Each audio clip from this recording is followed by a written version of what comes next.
Mr Speaker, my question is to the Minister for Canterbury Earthquake Recovery.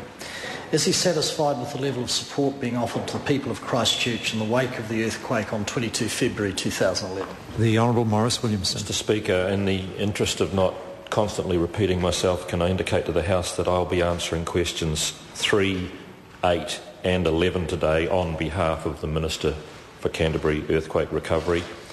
And the answer to the member's question, sir, is generally yes, but there is always room for improvement. The Honourable Clayton Cosgrove. Minister, when will the people of Christchurch, and especially Christchurch East, have reasonable access to temporary toilet facilities? The Honourable Maurice Williamson. Mr Speaker, I'm advised that as of today, a number of portaloos and chemical toilets are being moved into the area. More are on order, more are coming from overseas. And sir, if the member or any other member of Christchurch has a specific case where there is a very, very serious shortage, I understand all of them have been provided with a direct phone line to the National Controller. We'd really appreciate a call, and I give an assurance that while we have some stocks, we will get them to the places that are most in need. The Honourable Clayton Cosgrove. What thought has been given to mobilising Army shower facilities in the worst hit parts of Christchurch to complement the Field mobile unit being supplied by the private sector as recommended to him last week? The Honourable Maurice Williamson. Mr Speaker, I think it would be fair to say that every one of the suggestions that has been put to us or put to the people that will make the decisions about what facilities are utilised are given serious consideration. They are then prioritised and then they are acted upon. And as I said before, as we speak, a number of facilities are pouring into those areas where I think there has been a shortage of them up until now. The Honourable Clayton Cosgrove. Has the Minister explored the feasibility of utilising mobile army catering facilities in areas where power and water are yet to be restored and hot food is extremely limited, as recommended to him last week?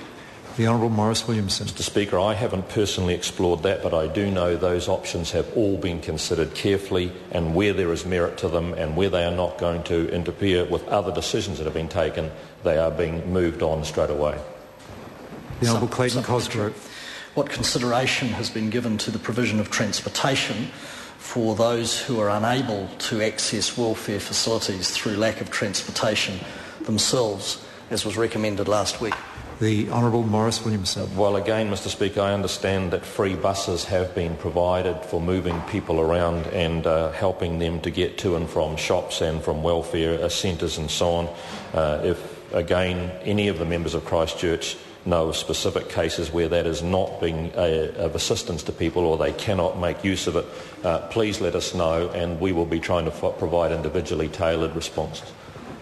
The Honourable Clayton Cosgrove. Now, what measures have been put in place to ensure business owners have the opportunity to salvage stock and records so as to restart their businesses as soon as possible?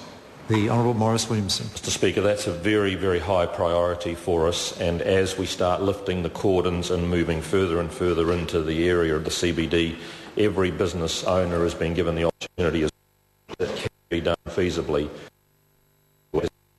in their records so that they can then resume normal business located in other locations.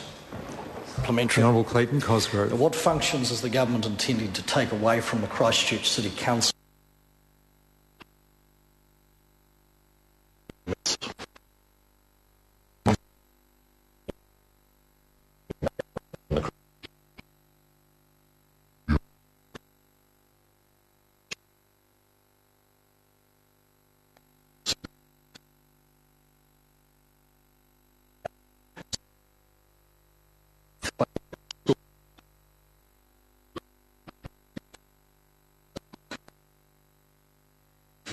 By taking on students from earthquake-damaged schools despite the funding announcement today. The Honourable Maurice Williamson. Mr Speaker, I received a briefing from the Minister of Education just this morning where she indicated that all schools around the rest of New Zealand who were taking these children would be funded accordingly, and it wouldn't be impacted by what their enrolment zone might or might not have excluded, and the schools in Christchurch where those kids have come from and are not functioning will still be retaining their funding as well. Question number 4, Nikki Wagner. Thank you, Mr